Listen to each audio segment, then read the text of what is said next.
अभी इस में हम देखते हैं कि ऑर्थोनाइट्रोफिनॉल और पैरानाइट्रोफिनॉल में ज़्यादा वोलेटाइल सब्सटेंस कौन सा है और सॉलिबिलिटी दोनों की कैसे अफेक्ट होती है with respect to intramolecular hydrogen bonding.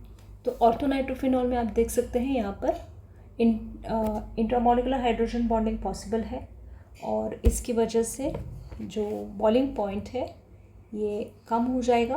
So it has less boiling point and it will show less solubility. Okay, and ये जो है ये volatile है और more volatile हम कहेंगे, so it is steam distillable. Okay, इसके comparison में अगर हम पैरानाइट्रोफिनॉल को देखेंगे, यहाँ पर मैं और एक मॉलिक्यूल ड्रॉ कर लेती हूँ पैरानाइट्रोफिनॉल का।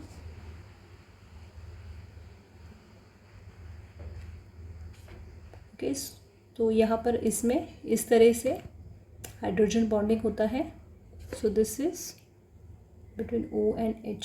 सो इन पैरानाइट्रोफिनॉल यहाँ पर इंटरमॉलिक्यूलर हाइड्रोजन बॉन्डिंग होता है, इंटरमॉलिक्यूलर हाइड्रोजन बॉन्डिंग। ओके, तो इसकी वजह से जो बॉइलिंग पॉइंट है वो हाई है इसका as compare to the ortho product and this is having higher solubility. You can see यहाँ पर 0.2 gram is soluble in water in 100 ml of water and यहाँ पर 1.69 grams is soluble in water.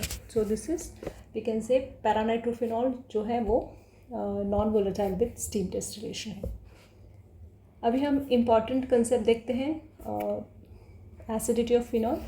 इसके पहले कुछ physical properties. Colourless phenol colourless होता है, crystalline और पॉइजन सॉलिड है, इसका पर्टिकुलर फिनॉलिक ऑर्डर रहेगा।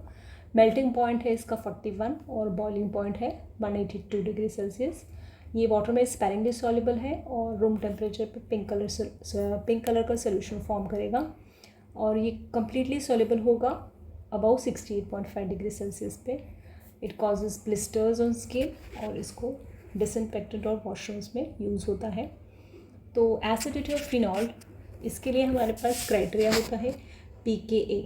ओके, तो आपको एक एज अ रूल याद रखना है कि अगर Ka वैल्यू दिया है and if Ka is more we can say उसका एसिडिक स्ट्रेंथ इज़ मोर, या फिर जितना pKa वैल्यू लेस होगा उतना वो स्ट्रॉन्गर एसिड होगा।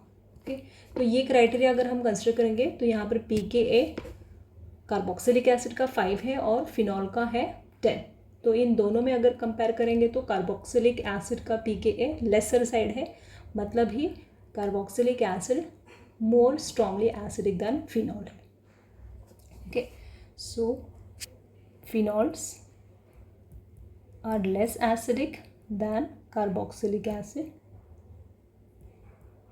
ओके, अगर हम अल्कोहल और फिनॉल में कंसिडर करेंगे तो pKa फिनॉल का 10 है और अल्कोहल का 16 to 20, दैट मीन्स लेसर इसका है फिनॉल का। दैट मीन्स अल्कोहल और फिनॉल के कंपैरिजन में alcohols are less acidic than phenols.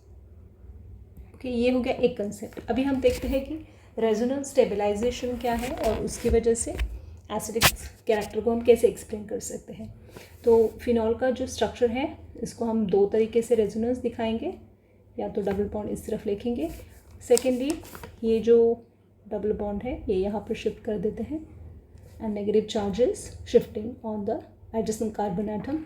तो इन द नेक्स्ट स्ट्रक्चर ये यहाँ पर शिफ्ट कर देते हैं तो नेगेटिव चार्ज यहाँ आ जाएगा। In the next structure I will show the bond here, तो नेगेटिव चार्ज यहाँ पर शिफ्ट हो गया है। So phenol exist as a resonance hybrid as you can see in the structures 1, 2, 3, 4 and 5। So because of this resonance जो oxygen atom है वो positive charge acquire करेगा और जो इलेक्ट्रॉन पेयर है बिटवीन O and H वो अपनी तरफ अट्रैक्ट कर लेगा and that will lead to release of H+ ions. तो अगर हमने अल्कोहल का और फिनॉल का carbon atom of the COH group consider किया तो फिनॉल का जो कार्बन एटम है वो sp2 हाइब्रिडाइज्ड है और अल्कोहल का जो कार्बन एटम है वो sp3 हाइब्रिडाइज है। तो जाहिर है ये ज़्यादा इलेक्ट्रोफिलिक है।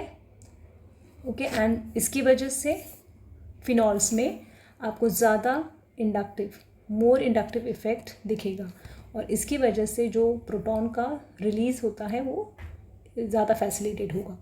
इसके लिए हम कहेंगे कि phenols are more acidic than alcohols, क्योंकि रेजोनेंस स्ट्रक्चर अल्कोहल में तो दिखेगा नहीं। Okay, resonance is not possible in alcohol. So इस तरह से हमने देखा कि फिनॉल जो है वो रेजोनेंस हाइब्रिड के फॉर्म में एग्जिस्ट करता है, और ये रेजोनेंस स्टेबलाइज्ड स्ट्रक्चर है। सेकेंडली, कार्बन एटम जो है फिनॉल का वो sp2 हाइब्रिडाइज होने की वजह से ज़्यादा इलेक्ट्रोफिलिक है और ज़्यादा इंडक्टिव इफेक्ट वो शो करेगा, and hence proton release will be more facilitated. So इस तरह से हम एक्सप्लेन कर सकते हैं कि phenols are more acidic than alcohol. और अभी इसके साथ साथ हम एसिडिटी ऑफ फिनॉल्स और कार्बोक्सिलिक एसिड को कंपेयर कर लेते हैं। तो resonating structure of carboxylic acid हम इस तरह से ड्रॉ करेंगे, RC double bond OH। This bond अगर हम यहाँ पर शिफ्ट करते हैं तो ये बनेगा C double bond OH। H यहाँ पर पॉजिटिव चार्ज आएगा और ऑक्सीजन पे नेगेटिव। बट ये जो दो स्ट्रक्चर्स हैं ये इक्विवेलेंट नहीं है, so they are less stable. अगर हमने कार्बोक्सिलिक एसिड को आयनाइज किया तो we can write RCOOH giving RCOO minus and H plus. तो ये RCOO माइनस मतलब कार्बोक्सिलेट का जो एनायन है ये हम कुछ इस तरीके से शिफ्ट कर सकते हैं, और इसमें रेजोनेंस हम दिखाएंगे तो ये डबल बॉन्ड यहाँ आ गया और negative charges on this carbon atom. तो ये जो दो स्ट्रक्चर्स बने हैं 3 and 4 ये मोर इक्विवेलेंट है और ये इसके लिए ज़्यादा स्टेबल है। ओके, तो जो कार्बोक्सिलिक एसिड का टेंडेंसी है to form carboxylate anion, and that will undergo, that is more stable. Okay, and वही अगर हम फिनॉक्साइड का रेजोनेटिंग स्ट्रक्चर को देखेंगे तो फिनॉक्साइड के रेजोनेटिंग स्ट्रक्चर में यहाँ पर मैं ये बॉन्ड शिफ्ट कर लेती हूँ and this will come here.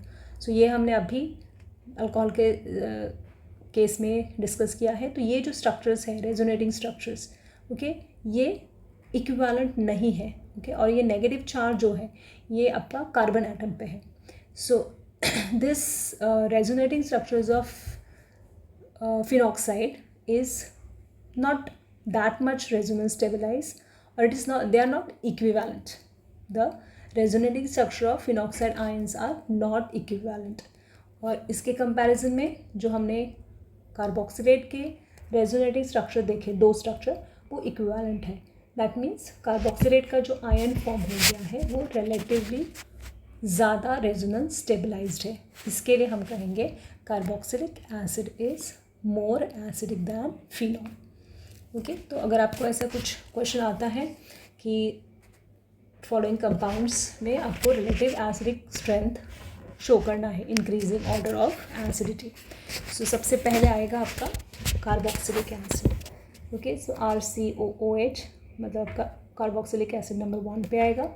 उसके बाद में कार्बोनिक एसिड, फिर आपका फिनॉल, उसके बाद में phenol is more acidic than water, and सबसे कम एसिडिक कैरेक्टर शो करेगा आपका alcohol. Okay, so this is about acidic strength and of alcohols, phenols and carboxylic acid. अभी हम देख लेते हैं preparation of phenols.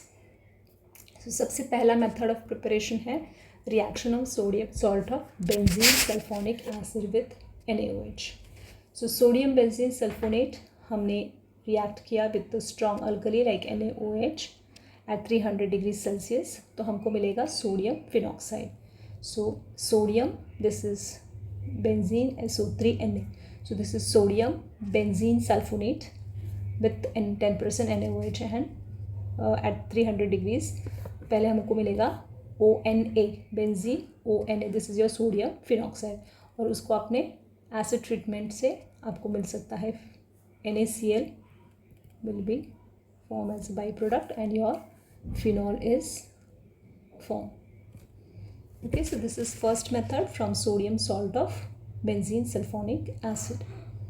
Second reaction, base hydrolysis of chlorobenzene, that is Dow's method. So chlorobenzene is hydrolysed by heating with 10% NaOH. So हमने chlorobenzene लिया है, 10% NaOH के साथ हमने हीट किया है under high pressure. Again we will get sodium phenoxide और उसको हमने एसिड कैटलाइज किया तो हमको मिलेगा फिनॉल. ओके, नेक्स्ट रिएक्शन देखते हैं, एसिडिक ऑक्सीडेशन ऑफ क्यूमिन. तो ये रिसेंटली डेवलप मेथड है for the preparation of phenol. तो क्यूमिन में आपका benzene ring is attach to isopropyl group. So CH3 twice, ये आपका cumene. So this group is attach to benzene is called cumene. तो cumene के साथ cumene को हमने ऑक्सीडाइज किया है in the presence of metal catalyst. तो पहले आपको क्यूमिन हाइड्रोपेरोक्साइड मिलता है. सो ये स्ट्रक्चर जो है, इसके कार्बन एटम पे हमने यहाँ पे बीच में OH ऐड करना है. सो दिस इज अवर हाइड्रोपेरोक्साइड. फिर ये हाइड्रोपेरोक्साइड क्यूमिन का, उसको हमने H2SO4 के साथ कन्वर्ट किया. H2SO4 के साथ एसिड कैटलाइज करके हमने इसको रीअरेंज कर देंगे और ये हमारा बाई प्रोडक्ट है CH3COCH3 एंड C6H5OH जो है हमारा फिनॉल प्रोडक्ट फॉर्म हो गया है. Okay, so cumin reacts with oxygen. It is cumin is, or we can say it is oxidized. और उसके बाद क्यूमिन हाइड्रोपेरोक्साइड फॉर्म होगा. क्यूमिन हाइड्रोपेरोक्साइड को हमने एसिड कैटलाइज अरेंजमेंट से कन्वर्ट करते हैं हम फिनॉल में.